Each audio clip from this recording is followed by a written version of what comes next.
Assalamualaikum warahmatullahi wabarakatuh. Baiklah Nana, pada materi kali ini Ibu akan membahas tentang minyak bumi dan petrokimia. Pembahasan pertama yaitu tentang pembentukan dan pengolahan minyak bumi. Jadi minyak bumi di alam merupakan hasil pelapukan fosil-fosil hewan, tumbuhan, dan jasad renik yang terkubur di bawah lapisan pasir dan lumpur di dasar laut selama jutaan tahun. Organisme mati ini tidak terurai oleh bakteri seperti biasanya karena keterbatasan oksigen bahkan tanpa oksigen dalam penguraiannya. Kemudian peningkatan suhu dan tekanan secara perlahan akan mengubah organisme mati ini menjadi minyak. Oleh karena berasal dari sisa organisme, maka minyak bumi disebut juga dengan bahan bakar fosil. Berikutnya komponen-komponen penyusun minyak bumi.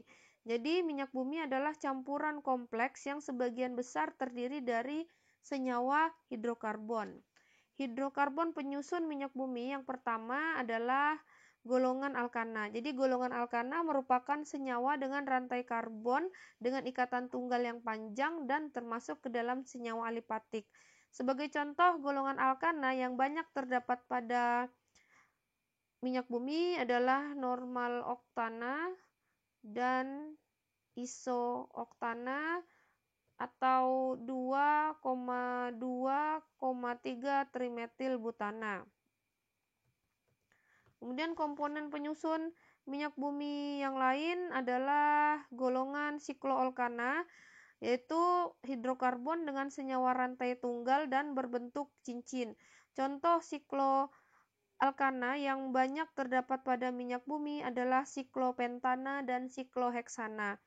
Berikutnya adalah golongan hidrokarbon aromatik, yaitu senyawa hidrokarbon yang memiliki ikatan tunggal dan ikatan rangkap di antara atom karbonnya. Senyawa yang paling banyak terdapat pada minyak bumi adalah benzena. Kemudian komponen-komponen minyak bumi yang lain yaitu seperti belerang berkisar antara 0,7 sampai 7%. Kemudian ada senyawa nitrogen, oksigen, dan senyawa logam yang lain yang kandungan senyawanya sangat kecil sampai dengan 0,9%. Berikutnya teknik pengolahan minyak bumi. Yang kita lakukan pertama adalah dengan menggunakan cara destilasi bertingkat, yaitu destilasi berulang-ulang hingga didapatkan berbagai macam hasil berdasarkan titik didihnya. Di sini bisa dilihat dari gambar di sini, ada beberapa praksi dari kolom fraksionasi yang dihasilkan dari proses destilasi bertingkat, yaitu praksi pertama menghasilkan gas yang pada akhirnya dicairkan kembali dan dikenal dengan nama LPG atau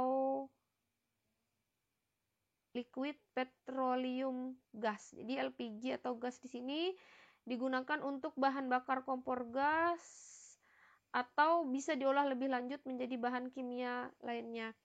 Kemudian fraksi kedua disebut dengan nafta atau gas bumi, yaitu berkisar 110 derajat Celcius sampai 195 derajat Celcius. Jadi nafta di sini tidak dapat langsung digunakan, tetapi nanti akan diolah lebih lanjut pada tahapan kedua menjadi bensin atau bensin premium atau bahan petrokimia yang lain.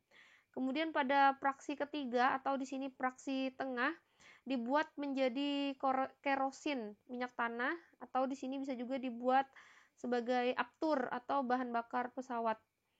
Kemudian fraksi keempat di sini sering disebut juga dengan solar yang digunakan sebagai bahan bakar mesin diesel. Kemudian fraksi kelima atau bisa juga disebut dengan residu, ini biasanya berisi hidrokarbon rantai panjang dan juga diolah lebih lanjut pada tahap kedua. Nah, ini kita lihat teknik pengolahan minyak bumi pada tahapan kedua, yaitu yang pertama meliputi perengkahan atau cracking, disebut juga dengan refinery atau pemurnian, di mana dilakukan penguraian molekul-molekul besar senyawa hidrokarbon besar menjadi molekul senyawa hidrokarbon kecil, seperti pada pengolahan fraksi minyak solar atau minyak tanah menjadi bensin.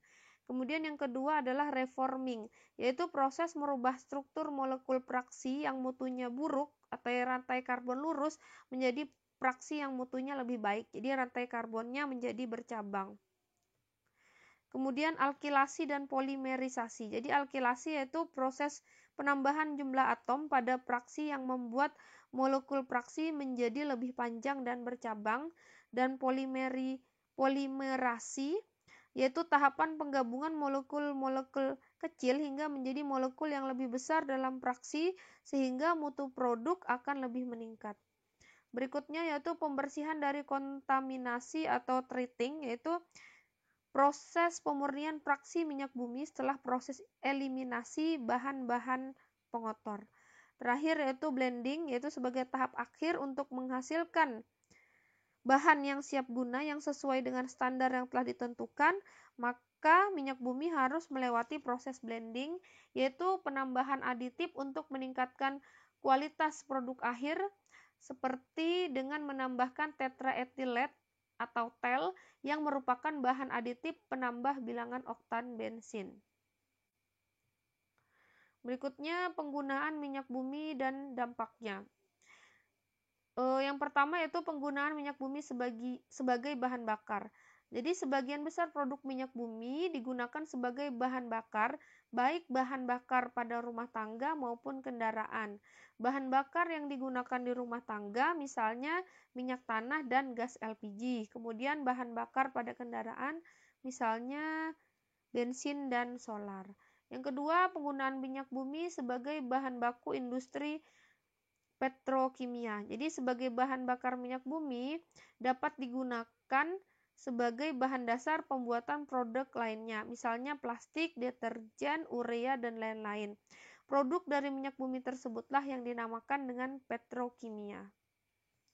Dampak pembakaran produk minyak bumi. Selain memiliki kegunaan, minyak bumi juga memiliki dampak bagi manusia ataupun lingkungan, terutama pada penggunaan minyak bumi sebagai bahan bakar. Nah, jadi dampaknya bisa dilihat pada tabel berikut ini. Yang pertama, zat pencemarnya karbon dioksida, dampaknya pemanasan global. Kemudian karbon monoksida, dampaknya menimbulkan sakit kepala dan gangguan pernapasan. Yang ketiga, sulfur dioksida mengakibatkan iritasi saluran pernapasan, iritasi mata, batuk, dan hujan asam. Kemudian zat pencemarnya nitrogen oksida, dampaknya menghasilkan asap kabut yang menyebabkan tumbuhan layu dan gangguan pernapasan. Kemudian zat pencemar yang kelima, timbal, dampaknya iritasi kulit, gatal-gatal, mata perih, infeksi saluran pernapasan, memicu serangan jantung, merusak ginjal, dan mempengaruhi kemampuan otak. Demikianlah materi yang dapat Ibu sampaikan pada sesi kali ini. Ibu akhiri dulu, kemudian nanti akan kita lanjutkan pada materi yang berikutnya. Wassalamualaikum warahmatullahi wabarakatuh.